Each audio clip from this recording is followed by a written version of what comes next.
हाँ, आवाज क्लियर है ना? क्लियर है। आवाज क्लियर है, क्लियर है।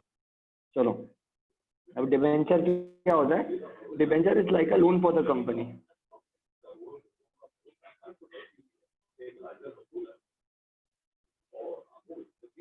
कंपनी बेसिकली लोन लेता है। यहाँ पे कंपनी है, कंपनी को पैसे चाहिए तो कंपनी डिबेंचर इशू करता है पब्लिक को। डिबेंचर क्या होता है? एक सर्टिफिकेट होता है, वहां पे लिखा रहता है कि कितना रुपया तुमने इन्वेस्ट किया, क्योंकि पब्लिक कंपनी को पैसे देगा। और कंपनी क्या करेगा? डिबेंचर होल्डर को क्या देगा? इंटरेस्ट देगा। एंड जो उसका पीरियड है, मान लो 10 साल के लिए इशू किया, तो 10 साल के बाद वो जो पैसे लिए हैं डिबेंचर होल्डर से, इसको क्या बोलेंगे? पब्लिक को डिबेंचर होल्डर बोलेंगे। ये डिबेंचर होल्डर को वो पैसे रिटर्न कर देगा 10 साल 5 साल जो भी पीरियड रहा है उसके बाद। तो भैया हम लोगों ने लोन दिया तो डिबेंचर्स को इंटरेस्ट भी देंगे वो लोग? हाँ हाँ, इनको इंटरेस्ट भी देंगे ना, क्योंकि अपन कंपनी, हम लोग सब कंपनी, हमने लोगों से पैसे लिए हैं, ठीक है। वो लोगों को अपन बोलेंगे डिबेंचर होल्डर। डिबेंचर होल्डर को हम क्या देंगे? एक सर्टिफिकेट देंगे जहाँ पे प्रूफ रहेगा कि वो ये बंदे ने कंपनी में पैसे इन्वेस्ट किए, ओके, एंड हम उसको इंटरेस्ट देंगे हर साल। समझा? It is a very important source to meet the company's needs, okay. Debenture का डिबेंचर होता है anything that proves, okay, debenture is an instrument that, देखो यहाँ पे लिखा है, it evidences debt. Evidencing debt मतलब प्रूफ ऑफ डेट। डेट मतलब क्या होता है? लोन। एविडेंसिंग क्या होता है? Proof of loan. And the essence of it being admission of indebtedness, मतलब उसका मेन एसेंस मतलब पर्पस है, एडमिशन मतलब एक्सेप्टेंस ऑफ, इंडेटनेस मतलब लोन। डिबेंचर सर्टिफिकेट, डिबेंचर का मेन पर्पस है कि वो प्रूफ है कि कंपनी ने लोगों से लोन लिया है। समझ आया? फिर फीचर ऑफ डिबेंचर क्या होता है? डिबेंचर इज अ प्रॉमिस, जहाँ पे कंपनी बोलता है दैट उसने थोड़ा amount owes, that it owes specified sum of money to the holder of the debenture. It owes मतलब क्या? Has to repay. तो कंपनी डिबेंचर के द्वारा एक प्रॉमिस देता है लोगों को, डिबेंचर होल्डर को, कि वो रीपे करेगा उनको the amount of money taken by it by way of loan after a certain period of time. समझ आया? सबको समझा? हाँ। तो डिबेंचर का फेस वैल्यू क्या होता है? 100 रुपया होता है। तो ऐसे तुम 100 रुपए, एक डिबेंचर का वैल्यू 100 रुपया, तो तुम लोग ऐसे 1000 डिबेंचर या 2000 डिबेंचर खरीदोगे, मतलब 2 लाख रुपए तुमने कंपनी में इन्वेस्ट किए। डिबेंचर में टाइम दिया हुआ रहता है, ड्यू डेट दिया हुआ रहता है कि कब पैसे वापस मिल जाएंगे। प्रिंसिपल अमाउंट मतलब ना इन्वेस्टमेंट अमाउंट कब वापस मिलेगा। हर साल इंटरेस्ट मिलेगा और इन्वेस्टमेंट अमाउंट रीपेमेंट डेट पे मिलेगा। प्रायोरिटी ऑफ रीपेमेंट, अगर कंपनी बंद हो रहा है तो डिबेंचर होल्डर को सबसे पहले पैसे मिलता है। कंपनी बंद होता है तो कंपनी के असेट्स बेच के पहले डिबेंचर होल्डर को पैसे दिया जाता है। डिबेंचर लॉन्ग टर्म डेट है। लॉन्ग टर्म डेट मतलब 5 से 30 साल के पीरियड के लिए लिया जाता है, ओके। एंड उसमें अश्योरेंस भी होता है। अश्योरेंस मतलब गारंटी रहती है कि पैसे वापस मिल जाएंगे डिबेंचर होल्डर को। डिबेंचर होल्डर को डिविडेंड नहीं मिलता, इंटरेस्ट मिलता है। और इंटरेस्ट है ना, कंपनी के लिए एक फिक्स्ड लाइबिलिटी होता है। कंपनी ने पैसा कमाया या नहीं कमाया, इंटरेस्ट तो भरना ही पड़ेगा। जैसे तुम लोग भी लोन लेते हो तो तुम लोग क्या बैंक को बोलते हो कि अरे सर मेरे को तो ये साल प्रॉफिट ही नहीं हुआ, इंटरेस्ट नहीं भरेंगे? नहीं बोलते हो ना ऐसा, ठीक है। इंटरेस्ट तो भरना ही है। वैसे ही कंपनी को भी डिबेंचर होल्डर को इंटरेस्ट तो देना ही है। डिबेंचर जब इशू होते हैं, कौन कौन लोग होते हैं? एक होता है कंपनी जो पैसे बोरो करता है, एक होता है डिबेंचर होल्डर जो लोन देते हैं कंपनी को, और दूसरे होते हैं ट्रस्टी। ये ट्रस्टी बहुत इंपॉर्टेंट लोग होते हैं। कंपनी वो ट्रस्टी को अपॉइंट करता है जो एक इंडिपेंडेंट पर्सन होता है। देख अभी तुम लोग जैसे, तुम लोग को कैसे पता रहेगा कि डिबेंचर होल्ड ये जो कंपनी पैसे ले रहा है हमसे वो सही से इंटरेस्ट भर रहा है कि नहीं भर रहा है, या वो जो गारंटी के लिए असेट्स गिरवी रखा है कि नहीं रखा है उसने। अगर मान लो कंपनी ने बोला हाँ मैंने तो बिल्डिंग गिरवी रखी है 300 करोड़ की तुम्हारे लिए, हम डिबेंचर होल्डर को कंपनी ने बोला कि अरे टेंशन मत लो यार, बिल्डिंग गिरवी है, और हमको लगा सच्ची में गिरवी है, और मान लो कंपनी लॉस में चला गया और कंपनी बंद हो रहा है, और जब बंद हो रहा है तब पता चला कि वो बिल्डिंग सच्ची में गिरवी रखी नहीं है, उसने तो बेच दी थी पहले से, तो हमको पैसे कहाँ से मिलेंगे? समझा? तो हमारा पूरा पैसा नुकसान हो जाएगा। तो ऐसे ना हो, इसलिए ये ट्रस्टी लोग को अपॉइंट करते हैं, डिबेंचर ट्रस्टी, जिनका रिस्पॉन्सिबिलिटी होता है ये देखना कि डिबेंचर होल्डर का इंटरेस्ट प्रोटेक्टेड रहे। तो ये ट्रस्टी को कंपनी का जो भी अपॉइंट कौन करता है?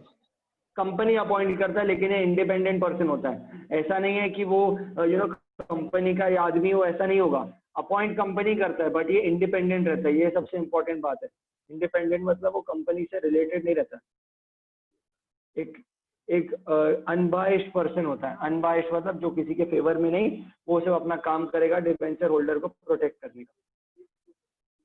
अथॉरिटी कौन, परमिशन कौन देता है डिबेंचर इशू करने का? बोर्ड ऑफ डायरेक्टर्स देते हैं। डिबेंचर होल्डर कंपनी का क्रेडिटर होता है, ओनर नहीं बोलते कंपनी का, ठीक है? ओनर होता है शेयर होल्डर, डिबेंचर होल्डर क्या होता है? क्रेडिटर होता है। He is like a lender to the company. Voting rights नहीं मिलती डिबेंचर होल्डर को, कोई वोटिंग राइट नहीं रहता, ओके? वो मीटिंग में भी नहीं बैठता है। डिबेंचर होल्डर को क्या होता है? उसको गिरवी रखा जाता है, फिक्स्ड या फ्लोटिंग चार्ज। फिक्स्ड मतलब एक स्पेसिफिक असेट गिरवी रखते हैं, या तो पूल ऑफ असेट गिरवी रखते हैं, ओके? बट डिबेंचर को असेट गिरवी तो मिलता ही है, ओके? बिना कोई चीज गिरवी रखे डिबेंचर इशू नहीं हो सकते। प्राइवेट कंपनी और पब्लिक कंपनी दोनों डिबेंचर इशू कर सकता है। डिबेंचर जो इशू होते हैं वो लोग स्टॉक एक्सचेंज पे लिस्ट होने चाहिए, और डिबेंचर ट्रांसफर भी किया जा सकता है।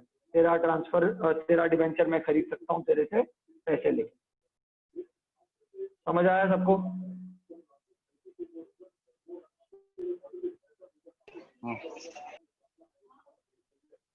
अब last answer for the day, types of debenture, very important answer. ये 5 मार्क्स के लिए पूछते हैं, दिन अच्छा रहा तो 10 मार्क्स के लिए भी पूछा जाता था।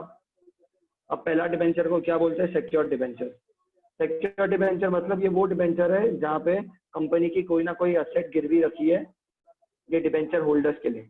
बेसिकली अगर कंपनी डिबेंचर होल्डर को पैसे नहीं रीपे कर पाया तो ये असेट बेच के डिबेंचर होल्डर को पैसे वापस मिल जाएंगे, ओके? या तो कोई स्पेसिफिक असेट, पर्टिकुलर असेट होगा दैट इज फिक्स्ड चार्ज, या जैसे मैंने बोला फ्लोटिंग चार्ज होता है अगर 10-12 असेट मिला के डिबेंचर होल्डर के लिए गिरवी रखे तो। डिबेंचर का सिक्योरिटी, ये जो सिक्योरिटी है वो कंपनी ने जो ट्रस्ट डीड बनाई है उसमें लिखा जाता है कौन कौन सा असेट डिबेंचर होल्डर के लिए सिक्योर रखा गया है। अनसिक्योर्ड डिबेंचर, जहाँ पे डिबेंचर होल्डर के लिए कुछ भी सिक्योरिटी नहीं रखी गई है, बट कंपनीज एक्ट में प्रोहिबिटेड है। अनसिक्योर्ड डिबेंचर इशू करना प्रोहिबिटेड है, मतलब नॉट अलाउड। तो नेक्स्ट है रजिस्टर्ड डिबेंचर। रजिस्टर्ड डिबेंचर में हर डिबेंचर होल्डर का नाम मेंशन किया जाता है, ओके? जब जब जब जब डिबेंचर होल्डर चेंज होता है, मान लो पार्थ ने डिबेंचर खरीदा था कंपनी से, बेसिकली पार्थ ने कंपनी में 5 लाख रुपए इन्वेस्ट किए थे और उसने डिबेंचर खरीदा था। अब पार्थ को पैसे चाहिए तो उसने वो डिबेंचर मेरे को बेच दिया, तो कंपनी अपने रिकॉर्ड्स में भी नाम चेंज कर देगा, पार्थ की जगह पे साहिल का नाम लिख देगा। ये होते हैं रजिस्टर्ड डिबेंचर, समझा?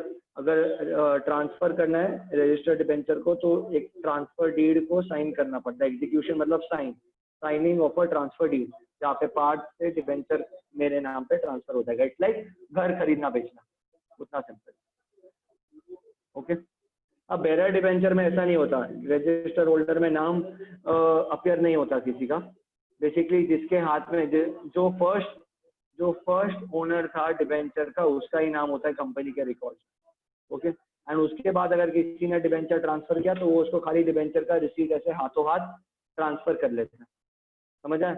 और एक बार डिबेंचर रिसीट ट्रांसफर हो गया, अब जब ड्यू डेट आया, पैसे वापस लेने का बारी आया, ओके? पैसे जब वापस लेने का बारी आया तब जिसके हाथ में डिबेंचर है वो बंदा जाके पैसे ले लेगा कंपनी से। तो अगर मान लो पार्थ के डिबेंचर मैंने चोरी कर लिए उससे, और मैं 5 साल के बाद गया वो डिबेंचर लेके कि सर मेरे को मेरे पैसे दे दो, कंपनी पैसे दे देगा, ओके? ये बहुत अनसेफ होते हैं, बेरर डिबेंचर बहुत अनसेफ होते हैं। समझ आया सबको? हाँ। और इंटरेस्ट कैसे पे होता है? एवरी ईयर का इंटरेस्ट कैसे पे होता है? इंटरेस्ट कूपन से पे होता है। इंटरेस्ट कूपन मतलब वो डिबेंचर सर्टिफिकेट के साथ छोटे छोटे कूपन होते हैं। ओके, वो कूपन जो भी कंपनी के पास लेके जाएगा उसको इंटरेस्ट का चेक मिल जाएगा। तो मान लो मैंने पहले ईयर में 5 से डिबेंचर चोरी कर लिया और मैं हर साल वो इंटरेस्ट कूपन लेके कंपनी के पास जा रहा हूँ कि मेरे को इंटरेस्ट तो कंपनी वो दे देगा, समझा? फिर होता है रिडीमेबल डिबेंचर। रिडीमेबल डिबेंचर मतलब जो रीपे किए जाते हैं। रिडीमेबल मतलब रीपेड किए जाते हैं after a certain period of time. Okay, debenture certificate के ऊपर लिखा रहता है। ओके, डिबेंचर सर्टिफिकेट के ऊपर लिखा रहता है कि कब कंपनी पूरा पैसा डिबेंचर होल्डर को रीपे करेगी, समझा? एंड ये रीपेमेंट के बारे में ट्रस्ट डीड के बारे में भी ट्रस्ट डीड में भी इंफॉर्मेशन लिखी हुई रहती है कि कौन से डेट पे कौन से पीरियड में कंपनी डिबेंचर होल्डर को पैसे रिफंड करेगी। इररिडीमेबल डिबेंचर ये कभी भी रीपे होते ही नहीं है। ये इनके पैसे कंपनी जब बंद हो जाए तभी ही पैसे मिलेंगे। ओके, या कंपनी में जब कंटिजेंसी अराइज हो। कंटिजेंसी मतलब देयर इज चांस कि कंपनी बंद हो जाए, chance of company closing down. अब एज पर कंपनीज एक्ट भी इररिडीमेबल डिबेंचर इशू नहीं हो सकते। कन्वर्टेबल डिबेंचर नाम से पता चला कि राइट है। कन्वर्टेबल डिबेंचर मतलब जो डिबेंचर होल्डर है उसको राइट है कि वो डिबेंचर को कन्वर्ट कर सकता है इनटू इक्विटी शेयर, समझा? मतलब 3 साल हो जाए, अगर ऐसा कोई भी पीरियड दिया हुआ रहेगा कि मान लो 5 साल हो गए, 5 साल के बाद डिबेंचर होल्डर को ऑप्शन है कि उनको चाहिए वो अपने डिबेंचर को कंपनी के शेयर में कन्वर्ट कर सकते हैं। बेसिकली वो डिबेंचर का कोई वैल्यू नहीं रहेगा और उसको कंपनी के शेयर मिल जाएंगे। ये जो राइट है वो वापस मेंशन होगा इन द डिबेंचर सर्टिफिकेट पे लिखा हुआ होगा सब। और ये जो ऐसे डिबेंचर है उसका इशू करना स्पेशल रेजोल्यूशन से शेयर होल्डर अप्रूव करेंगे। ओके, शेयर होल्डर का अप्रूवल होना जरूरी है। स्पेशल रेजोल्यूशन क्या होता है? जिसमें 75% ऑफ द शेयर होल्डर्स हाँ बोले, 75% ऑफ द शेयर होल्डर्स को यस बोलना है तो ही ऐसे डिबेंचर इशू कर सकते हैं। These डिबेंचर्स एडवांटेजेस है बिकॉज उसको पहले 5 साल पे तो डिबेंचर होल्डर को इंटरेस्ट मिला और 5 साल के बाद उसको बिना कोई एक्स्ट्रा पैसा दिए कंपनी का शेयर मिल जाए।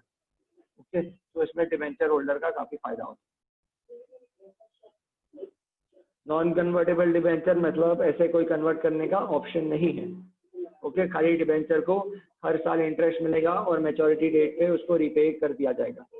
ये डिबेंचर्स का मेन डिसएडवांटेज क्या होता है कि उनको कोई अप्रिसिएशन एंड वैल्यू नहीं है।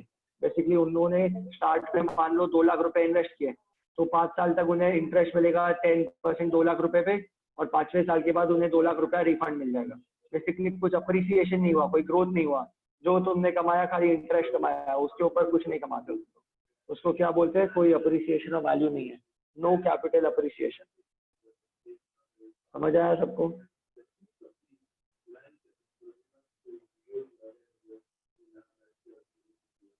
भाई किसी को कोई क्वेश्चन है पूछो।